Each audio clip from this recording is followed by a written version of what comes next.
so people can refer back to it or Jamie can point to it, whatever. So anyway, I don't really have anything in it to announce. You know, since we're not doing anything in person, and most of you probably don't live near me anyway, we'll go ahead and just launch into it and turn the time over to Jamie. All right, cool. Well, hi everyone. Thanks very much for coming along and listening to me talk today. Let's see if this works. Can everyone just give me a thumbs up if they can see the presentation deck okay? Awesome, great. Let's do this then. So my name is Jamie Bradley. I have a website which is very rarely updated, but it's at jamiebradley.dev. The best place to hear from me is probably on Twitter. My Twitter handler is jamiebradley234. And I'm a front-end engineer, but also the co-founder of a company called Stack Up Digital. We don't have a website yet because we're very, very new. I've literally just merged into this company about a month ago. So yeah, keep an eye on Twitter for more information about that. But I'm a very, very passionate Jamstack developer. I've been working with Jamstack since long before it was termed as or coined as a term. Probably going back to around about 2013, 2014. And the first time that I heard about Jamstack was from a company called Carrot Creative. And that was the first time that I kind of came across this idea of pre-building HTML content with data on a build server. And those guys were talking about things like Contentful and using WordPress headless and incorporating it into a static site generator, which back then was, you know, very new. And fast forward to today, it's quite a common thing, such as, you know, that's why we have the Jamstack. So yeah, quite knowledgeable in this space. But I'm going to kickstart the talk by just talking about my journey with type 1 diabetes. So on the 23rd of December 2013, when I was 14, I was diagnosed with type 1 diabetes. Pretty scary moment. I'm glad to say that, you know, it's not as bad as I thought it was going to be when I was diagnosed. But for those who aren't familiar with what diabetes is, it's a lifelong condition that causes a person's blood sugar level to become too high. And this is a screenshot taken from an article on my website on the jamiebradley.dev site. So feel free to, you know, to go on there and have a look if you want to get some more information about diabetes in general. But to kind of go through this in a quick summary, diabetes is categorized into two groups. You have type 1 diabetes and type 2 diabetes. Now, the type that I live with is type 1, and this is basically where my insulin is unable to create a hormone called my pancreas is unable to create a hormone called insulin. And as human beings, we need insulin to be able to break down sugars in our bloodstream from whenever we eat food. Type 2 diabetes is a little bit different. Type 2 diabetics are able to create some insulin, but not enough. And the cause of type 1 and type 2 diabetes differs ever so slightly as well. A type 1 diabetic would get it as a result of an autoimmune disorder. So basically, it's just unlucky, or sod's law is what we say in the UK. But type 2 diabetes is a little bit different. It's kind of the result of poor lifestyle, basically. So this over here in the UK, there's lots of pushes and lots of campaigns to get people to keep walking, especially people who are, you know, sedentary, working at the desks a lot, and lots of a push on that front, because type 2 diabetes is on the rise in the UK. So I've kind of like covered this slide a little bit there, just previously there, kind of summarizing, you know, summarizing like what type 1 diabetes is, and the fact that it's an autoimmune disease. But I'm going to ask this question: is diabetes dangerous? Well, the statistics that I've got here are all taken from Diabetes UK, so I appreciate that I'm speaking to an audience overseas, so this might not necessarily be the case where you are, but in the UK at the moment, the record that 4.7 million people in the UK have diabetes, and if you're not familiar with how the health service works over here in the UK, we basically have a national health service, which is a state-funded service that we as taxpayers basically contribute towards.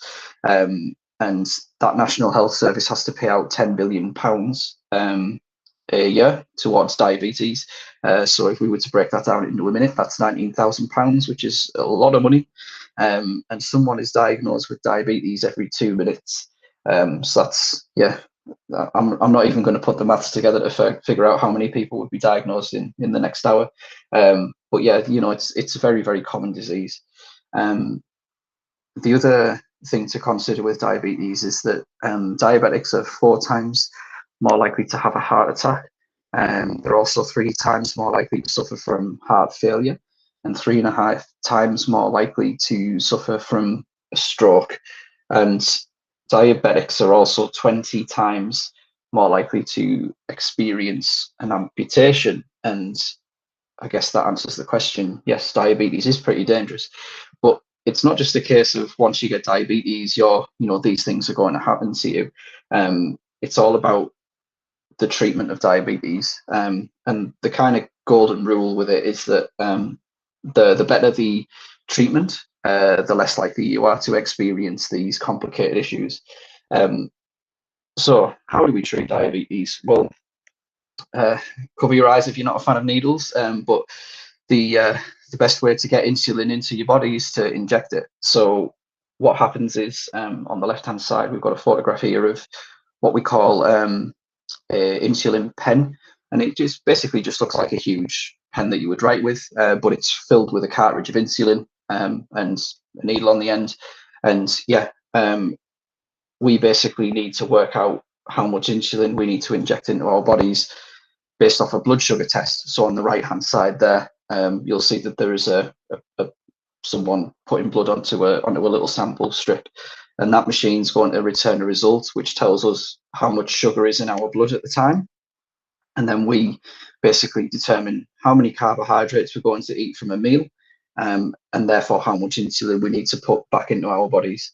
The alternative form of treatment is with technology, and this what you're seeing here is my setup. I have a machine here. I don't know if you can see that okay, but this is an insulin pump. This is basically hooked into my body, like from here, with a cannula. And what happens is this machine is actually basically communicating with something called a CGM, or a continuous glucose monitor, which is here. So through Bluetooth, these two are talking together. And only recently, a new piece of technology came out with this model, where the insulin pump will actually automatically calculate how much insulin I need 75% of the time. So this is a huge milestone for diabetics, because this means that now I effectively have 3/4 of a pancreas back that I never had before. So that's really good. And, going back to that golden rule that I was talking about before, the better the treatment, the smaller the chances are that things will go wrong. Now, I've talked about like how my machine is going to, look at test results, look at the readings, spot trends, and then it will make the changes for me. But not everyone has access to that technology. So a lot of diabetics will be, using those insulin pens that I was on about and taking the blood tests. So there are ways that people who aren't on this kind of technology can track their blood sugars and spot the trends. There's apps on there available on like the iOS store and the Android store, but the problem is that some of them require in-app purchases for the full features. The other alternative is to use a pen and paper. So you'll see on this screenshot here, this is a little screen grab that I took from a PDF. And basically what you would do is you would take your blood sugar test and you would write it down. You would work out how many carbohydrates are in the meal that you're eating. You would write that down, and then how much insulin dose you'd taken. And over time, that would supposedly build a picture. But for me personally, I would find that really hard to spot trends. I'm a lot more visual, so I like graphs and things. And then, of course, we've talked about the insulin pump there, and the fact that it costs a lot of money. Just to kind of put things into perspective in terms of costs, one of these, a box of these monitors would cost £300 a month for me, because I have to go through 4 in a month, one every week. So, you know, multiply that over the year, and then multiply that by, you know, however many people are going to be on this form of treatment. That's, again, a lot of money. And then I obviously appreciate that I get this this treatment off the National Health Service that I spoke about before. Obviously, overseas and the likes of America, it's a lot different, and it's not fair, to be honest. So this was kind of like a big driver for me, because I was aware that, you know, these kind of things aren't available to everyone. So I wanted to develop a community-driven blood sugar management application that basically avoids these in-app purchases, so that, you know, you would get the features that you need in order to find the trends and make the changes. It would be web-based, so it needs to be easy to host, and it needs to be easy to deploy, because people don't want to, you know, be messing about with DevOps for the sake of, you know, this application. And of course, it needs to be secure and fast. And of course, these are the things that we look at Jamstack for, right? Because of the nature of its architecture, it delivers fast websites and fast user experiences. And because we're rendering static content rather than fetching data at runtime, it means that we're getting, you know, our data is a lot more secure. So I basically took to the iPad and started drawing this diagram.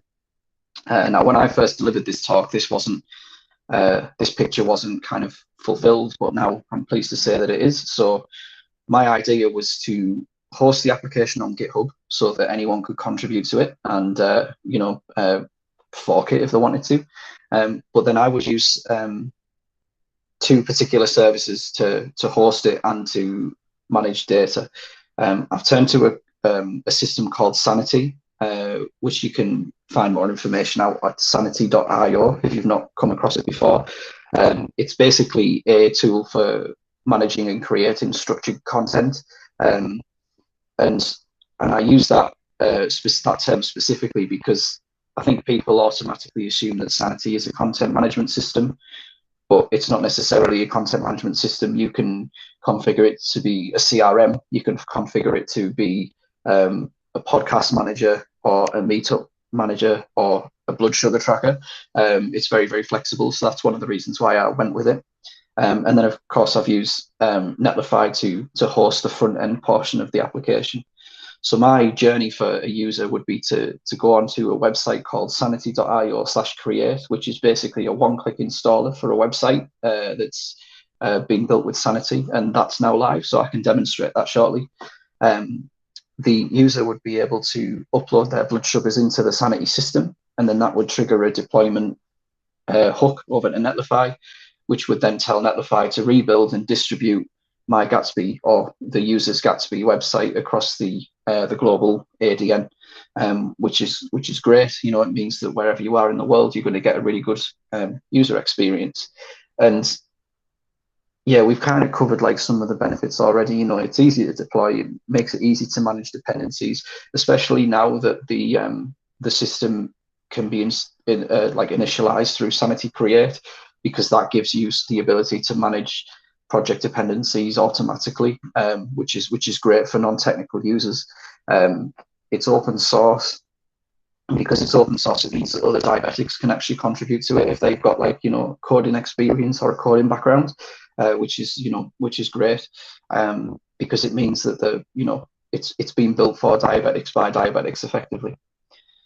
So the project is called Hey Sugar, and if you wanted to find out some more information about it, you could go to the website, which is heysugar.health. I'll be perfectly honest, the documentation is a little bit out of date. I need to find some more time to update that, but I was saying earlier that I might be able to fit some time to show some code, some more up-to-date code, and give you a better idea of how it works if we wanted to. So I've kind of rattled through that now, so we're going to just dive into a little bit of a demo. So I'll just stop this screen share, and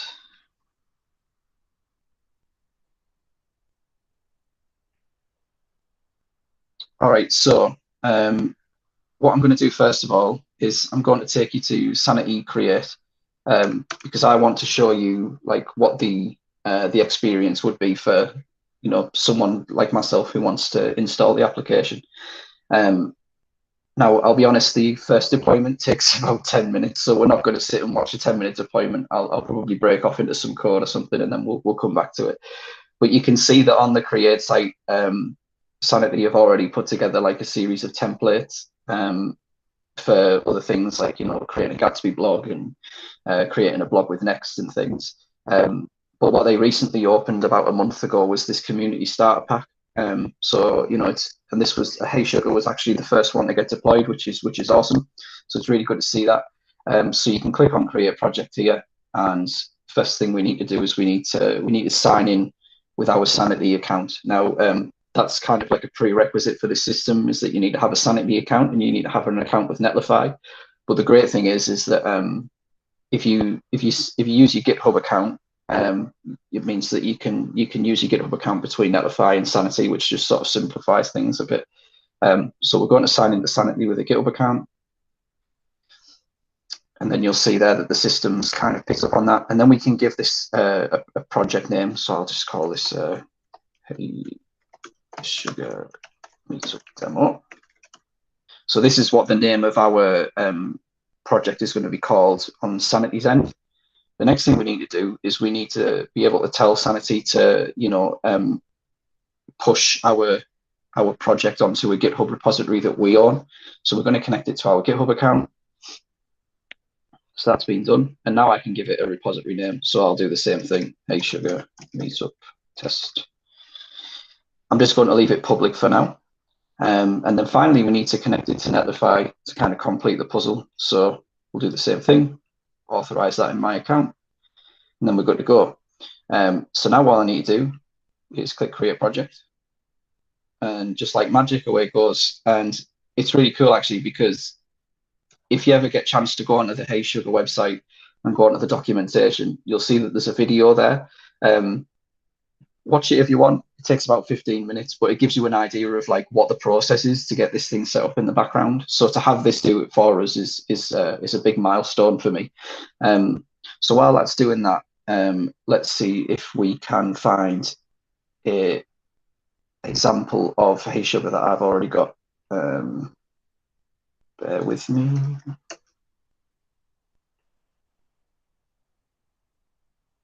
Yeah, I've got a few. Let's try this one. So this is the back end. This is basically the application tracker, or the heysugar tracker. So this is what, when that deployment process is finished that I showed you earlier, this is what we're going to get to see. So again, just like signing with our GitHub account. And this is the first thing that we're presented with. Now, the good thing about Sanity, as I mentioned before, is that it's heavily customizable. So I haven't configured a dashboard for this system yet, but if I wanted to, and it's something that I might possibly do, I might decide to introduce a dashboard into the tracker system so that it can be distributed across other installations that people have done. But basically, we have three main sections. We have the blood sugar readings. We have a diary of foods, which if anyone's used MyFitnessPal or something similar, you might be familiar with this kind of interface already, which is, it's basically a bank of meals or foods that you might have on a regular basis with nutritional information. And then we have a settings panel. Sorry, I'm just gonna have a quick drink of coffee. It's 1:20 in the morning in the UK, so I need plenty of that. So yeah, in this settings section, we can basically provide some personal details if we want to. This isn't mandatory; it's just there if you need to, which is pretty good if you want to share your results with your doctor, or you know, any kind of consultants that you might be seeing, so you can show them your results. There's a profile image section which doesn't do anything at the moment. That's kind of there as a future-proofing thing, but this is the key part of the system, really. In the UK and in the US, there's two different ways of measuring blood sugars. Over your end, I suppose, you would use this MGDL, and over where I am, we would use this MMOL. So we'll leave that as that. And this settings section here is meant to replicate the behavior of the finger pricker device that I was talking about earlier. Most of these machines have like a high limit and a low limit, sorry. So just to kind of give you a little bit of context, when a diabetic is taking insulin, sometimes, you know, we get it wrong. We're only human at the end of the day. If we have more carbohydrates than we do insulin, our blood sugars are going to go up, and that's called a hyper. So that would be classed as like a high result. And what we're saying here is that if we have a blood sugar reading that's over 10, then we're going to class that as a hyper result. If, however, you have more insulin than the amount of carbohydrates that you've taken, that can go down, and that's called a hypo reading.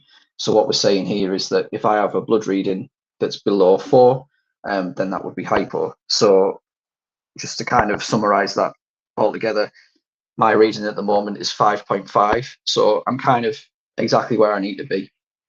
That's a pretty good reading. And what you would find is that if we did a blood sugar test with someone who wasn't diabetic, they would probably be around kind of like the high 4s, low 5s. So that's a good result.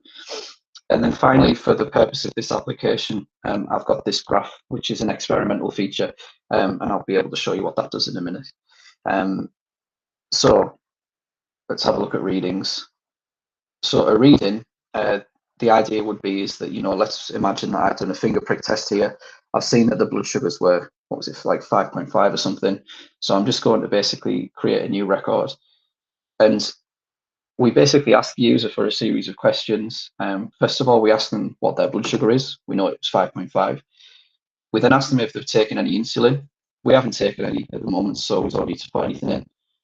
We then ask for a date and a time, because that's required for the table and for the graph. Now, this is interesting. So mood can actually play a huge part on someone's blood sugars. For example, if you're really stressed, or you're poorly, you can get really high blood sugars as a result. I play squash, and sometimes if I've had like a really vigorous game of squash, if it's been really competitive and my adrenaline's pumping, my blood sugars end up going to something like 27, which is astronomically high. But my consultant has told me that I shouldn't take any insulin to fix that, because that apparently is a natural process. So just something to be aware of if you know a diabetic or you are diabetic, that sometimes you know, these things can have a bit of an impact on our blood sugars. Even things like, you know, being on your period as well, that can really play with blood sugars because of the different changes in hormones and things. For now, I'm just going to say I'm pretty good. I'm pretty happy. Not really taking it before or after a meal. Again, these are things that could be that could make a difference to a blood sugar reading, depending on whether it was before or after a meal. We then ask the user if they've been taking any alcohol, because again, alcohol is another important factor with blood sugar control with diabetes. If you have had alcohol, your blood sugars can go really high again, and that could be important for doctors if they're ever looking at something.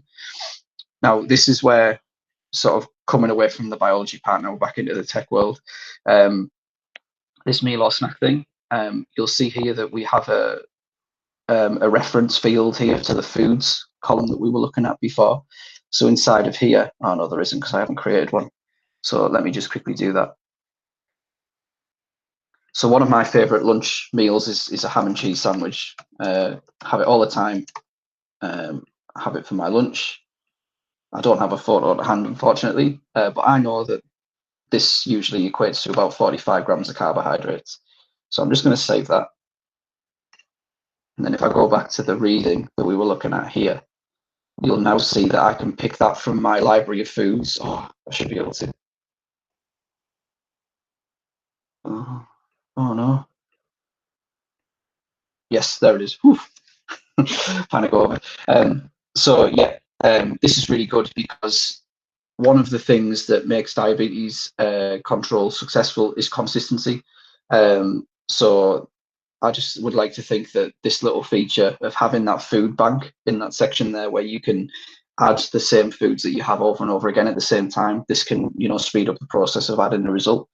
So we can add that in now. And then we can add some notes. So I'll just put this as a demonstration. Now, what is really cool, and this is a fairly new feature that Sanity released just recently, is that we can, you might have noticed that while we were making changes that there was some little things appearing on the side. And those things that were coming up are basically indicators to say who has been making the changes. Now, this probably wouldn't be a brilliant use case for this particular application, but if you were ever considering, you know, using Sanity for a content management application, for example, where you have multiple users inside of it, you can see who's making the changes, and you can basically contribute at the same time, you know, in real time. But as part of that feature that they released as well, you'll see that we can basically revert through previous versions, which is really, really smart. So let's say I got this wrong and I accidentally put 15.5 in. I should be able to, you know, go back through and see how this looks. So there we go. I've got the correct one, and I can restore that version. Really, really powerful, really, really cool piece of, you know, functionality for something that's free. Yeah, so I would highly recommend looking at this for any kind of like headless content application. So moving on, our deployment now hopefully should be finished. Yes, so if I just hide that, we can see now that everything has been set up. So we've got the thumbs up. So what we need to do now, just to kind of confirm this, I can go to GitHub, just go to my repositories quickly. And you can see it's created my repository now. So I can download this, I can fork this, I can clone this to my local machine and make changes to the code if I wanted to, and break away from like the kind of main path. And then as well as that, we should now see that this has been uploaded to Netlify.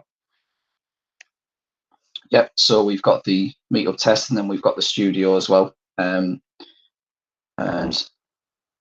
if I was to show you what the actual client would see, this is what it looks like. This is what heysugar looks like without any content in it.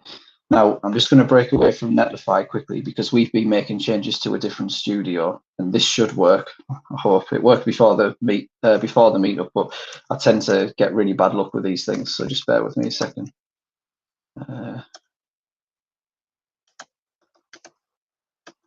If anyone has any questions, by the way, while I'm typing, feel free to just jump in with them. I really don't mind.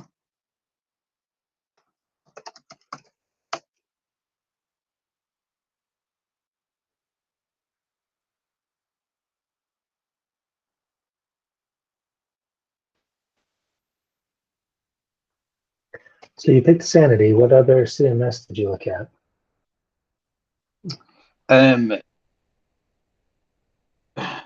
So at the time, not very many, because I was quite set on using it, because I'd basically, my journey to Sanity came about because I'd been using it for some other client projects, and I really, really liked how flexible it was. If you've not used Sanity before, you basically configure the content schema through JavaScript code, and I really like that. I have used, you know, things like WordPress before with advanced custom fields, but I find like as good as ACF is, I tend to find it's you know, the process of configuring the content schema in the UI quite difficult. And I'm not a huge fan of PHP as well. I know you can do it through code, but I would rather be in a JavaScript environment. I looked at Strapi as well. If you've ever come across that is a really cool one, and it's probably the next best thing to Sanity, I think.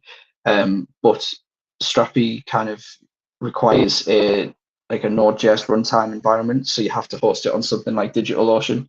I think you can. I think they do have. I think you can like host it on their packages. Sorry, host it on their own servers as well. Oh no, hang on.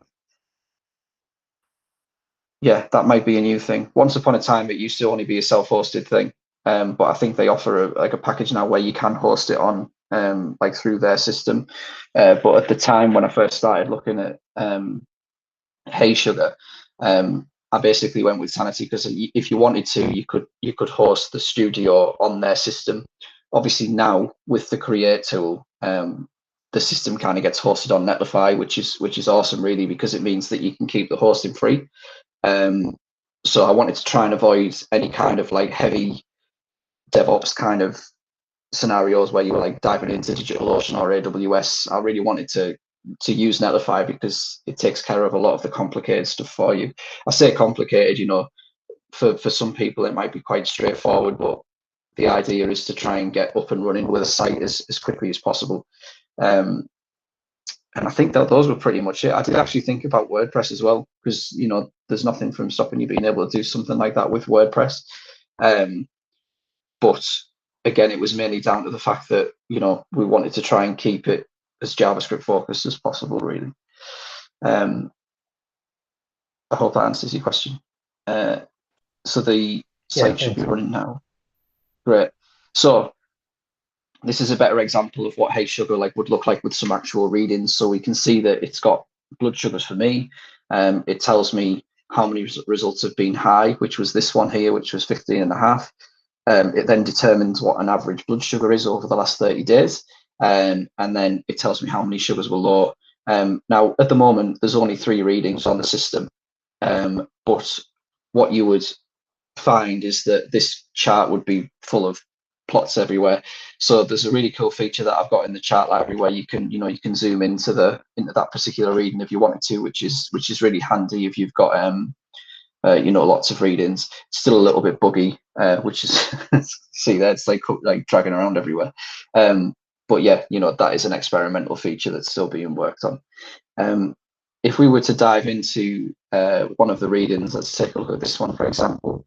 This is basically what the reading page looks like. And the idea is that it gives whoever needs to look at it, whether it's the diabetic or whether it's the healthcare consultant, a full overview as to what's been happening. If we were to go back into the studio quickly and just find that 4.5 reading, where have you gone? This one. And if I actually said that I had alcohol this time and published that, and then I'll just rebuild this here.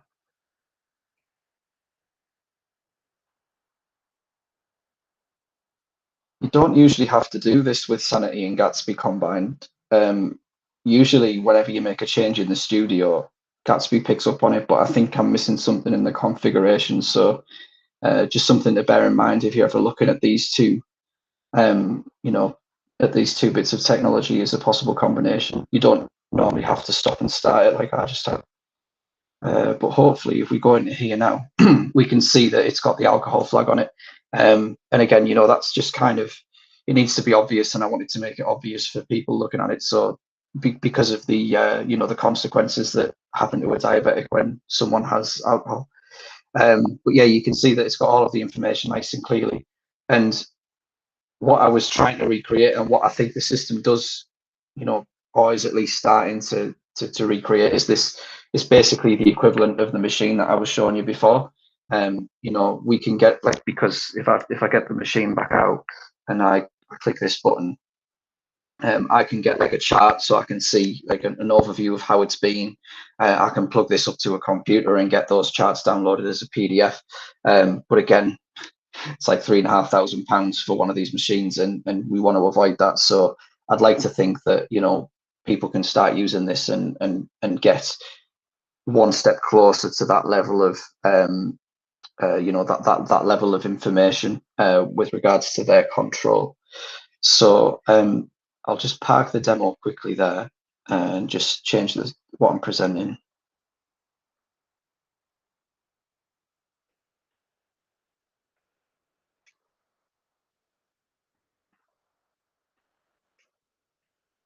Okay, so it is a work in progress, but it's hard to try and make time for it. So if you ever go onto the repository, you might see that there was one guy who'd left some who'd been putting some issues in, and he was saying that he was really happy to contribute to the project, which was great, but I just didn't have any time to put a roadmap together. But over the next kind of few weeks and months, I'm really hoping to kind of get things in order so that people who want to help, can have a clear idea of what needs work and what things need working on.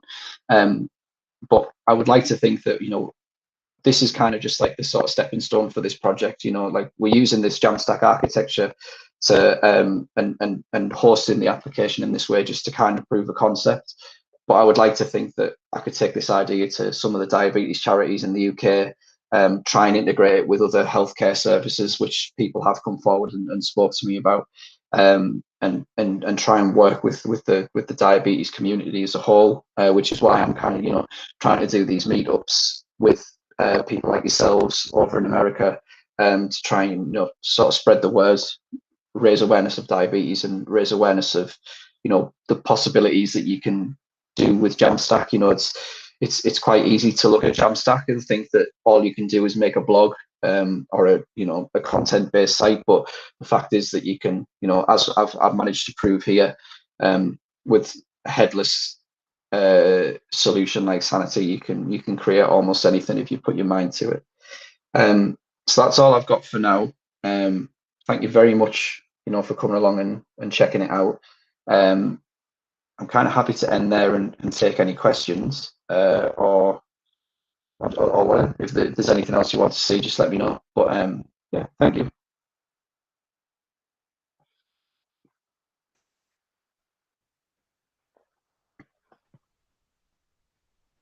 Well said, thanks. Anyone else is welcome to jump in, of course. I'm curious if you've looked at scaling this. Like, are you going to reach a point where Sanity and Jamstack just can't handle the traffic? If millions of people start using this. Not necessarily, because it's on like an independent basis. So rather than, I wouldn't think of it necessarily as like kind of like a SaaS product. So basically, the idea is that it's going to clone the contents of the code repository, deploy it to an individual Netlify instance, and well, twice, because it'll be the studio and the front end of part of it, the Gatsby part of it. So the scalability side of things is purely down to the individual. So if they need more build minutes, for example, so if they're updating the system lots and lots and lots of times, which they would literally have to be doing it every 5 minutes, I think, which is unlikely for a diabetic. Then they can basically upscale their plan on Netlify or upscale their plan on Sanity. But they're more likely to need to basically upgrade the plan on Sanity than they are Netlify, I think. And the other good thing about Sanity is that the pricing model is pretty good. So if you ever go over the API requests, which again is incredibly unlikely because it's like 100,000 API requests a month that you get. So that's again another reason why these particular service like vendors have been picked, because they seem like the most accessible for people. The scalability question is probably more of like, if I decide to take this over to, if I decide to partner with a charity, for example. So if I was, fortunate enough to work with a charity like Diabetes UK, and I work with them to build Hey Sugar for Diabetes UK, that would need to be like a big thing. It would need a database of some kind, because like a central database, and but it could still be Jamstack by all means. That could be communicated with via an API, and it could still be a JavaScript based front end, all separate, all serverless if we wanted it to be. It would just be a lot more work, and it would need to be a lot more, there'd be extra things to be considered, like, extra forms of security on the API, dealing with other people's information. At least with this particular approach to the system, it's all done by the individual. So it's up to the individual if they want to put their information on there, and they should feel comfortable that it's being handled because it's being handled by a vendor. There's experts taking care of their data for them. That's my way of seeing it anyway. But I have had like a couple of challenges before, like especially in May when I delivered this talk in Jamstack Virtual. I believe there are some, in certain countries, there's certain standards that need to be met, and someone said that this might not meet it. And so that's something that I have discussed with like amongst the community as well. Like if anyone's aware of what these laws are, then if they could let me know, and we could like look into it by all means. Does anyone else have anything? Hey, I just wanted to say that I'm a type 1 diabetic as well, and I think this is an awesome project. And Oh, brilliant. I'm not terribly familiar with Gatsby yet, but I'm learning. So I would definitely like to help out in any way I could on this kind of stuff. So Oh, this is amazing. that's awesome. Thank you, Stephen. That's great. Yeah, it's brilliant. I think you're the first. Well, the first on the virtual meetups, the first diabetic that I've met who's turned up. The last time I met another diabetic was in the UK at a face-to-face one. But yeah, that's brilliant. Yeah, and you know, all I can say really is, like, first of all, thank you for offering. It's certainly, you know, contributing to projects like these is a great way to learn. And also, just you might have to persevere with me for a bit in terms of the roadmap, like I mentioned before. But there are plenty of ideas that I've got, you know, which could be really useful. So yeah, just keep checking in on the issues. Add me on Twitter. It'd be really good to stay in touch. Excellent. Sounds good. Awesome. Thank you.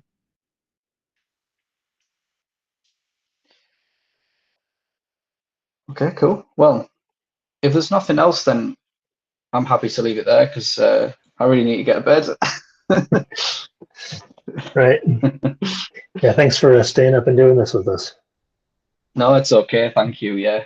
Thanks for inviting me along. It's always good to talk and, yeah, you know, meet folk. But yeah, if people have questions and they'd rather contact me directly, if you're on the Jamstack Slack channel, I'm on there. I'm on Twitter as well. Just feel free to reach out if you've got any questions and you'd rather do it in person rather than on here. And I'll send out a meetup message with all the links that you've mentioned and to the YouTube channel once I've gotten that posted. Yeah, awesome. The presentation deck, it's the first time that I've used this, but I created it with something called Pitch, and I think I can share the slides. So I'll figure that out in the morning and Yeah. send you a link for it, Brian, if that works, and then you can just share that out, and everyone should be able to view it. Okay, perfect. Great. Okay. Well, brilliant stuff. Thank you very much. Thanks, Jamie. Yep. Take care.